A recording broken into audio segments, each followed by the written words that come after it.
Hola, en este video analizaremos los diferentes tipos de recursos que puedes o no utilizar en tus trabajos escritos.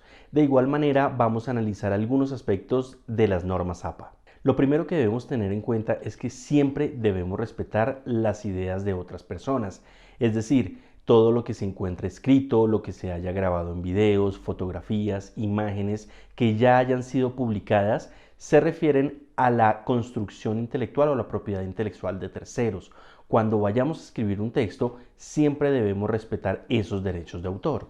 Es decir, que por más de que Internet, las bibliotecas o los repositorios nos ofrezcan una infinidad de recursos para utilizar en nuestros textos, siempre debemos respetar la autoría de esas personas. Lo hacemos muy fácilmente citándolos, es decir, colocando el apellido y el año de publicación de esas personas en nuestros textos después de utilizar la foto, el recurso, el fragmento de texto o incluso el video. A esto le llamamos cita. La referencia, por su parte, es la información completa de este recurso, de este libro, de este texto, de este video, la cual colocamos en una tabla de referencias o en una bibliografía. Las obras de autor tienen dos tipos de derechos, los morales y los patrimoniales. Los primeros se refieren a la garantía que tiene el autor de que siempre será citado como el autor o como el creador de la misma. Estos derechos son inalienables. Por su parte, los derechos patrimoniales son los que se refieren a aspectos como la comercialización, la delegación o el licenciamiento y prácticamente todo lo que tiene que ver con la remuneración o los recursos que produce esa obra. Por ejemplo, los Beatles siempre serán recordados como el cuarteto inglés que cantó y escribió sus canciones. Esos derechos son inalienables. Mientras tanto, los derechos comerciales de sus canciones en el año 1985 pasaron a manos del cantante Michael Jackson. Posteriormente fueron propiedad de Sony y hoy en día volvieron a manos de Paul McCartney.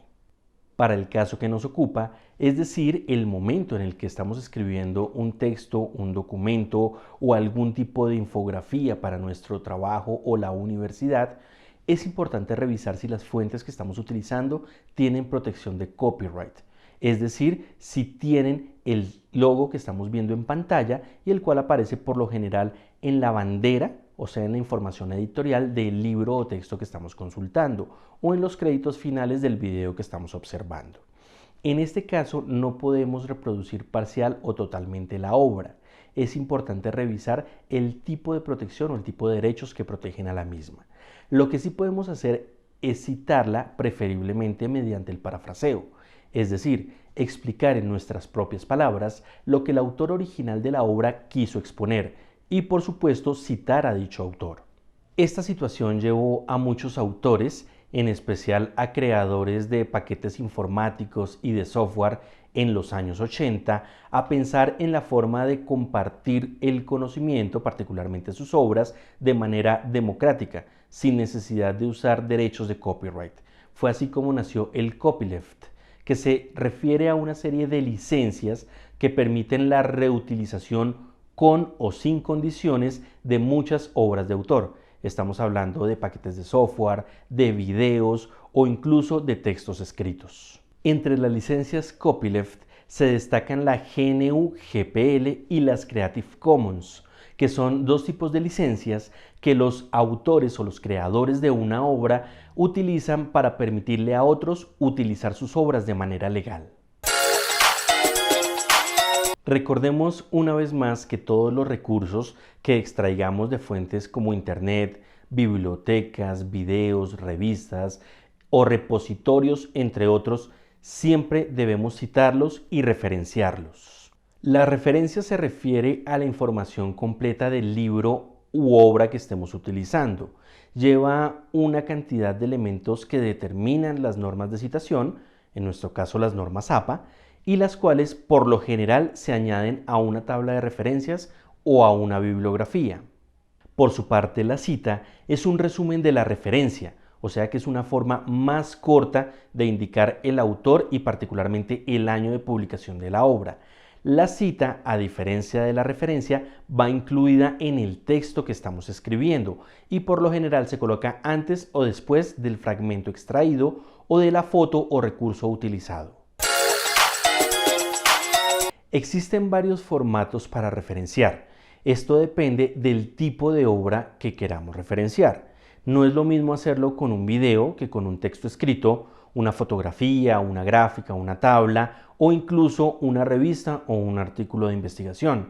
Cada uno de estos recursos tiene su propio formato de referenciación. Vamos a explicar, para abreviar, el más utilizado, que es el de formato libro. En este caso, siempre vamos a utilizar en primer lugar el apellido del autor, seguido de la inicial de su nombre o nombres, el año de publicación de la obra, el título de la obra, que por lo general va en cursiva. Se utiliza la cursiva cuando nos referimos a una obra de autor, es decir, un libro, una fotografía o un video. Lo utilizamos en redonda cuando es un documento institucional o algún otro tipo de archivo. Posteriormente va la ciudad y el año de publicación de la obra y por último la editorial que la editó o publicó. Y bien, hasta aquí llegamos con este video explicativo. Espero que los conceptos hayan quedado claros y recuerda, si tienes alguna duda, consultar el manual de las normas de la Asociación Americana de Psicología, el cual te dará derroteros y guías para escribir de manera correcta tus trabajos. Hasta la próxima.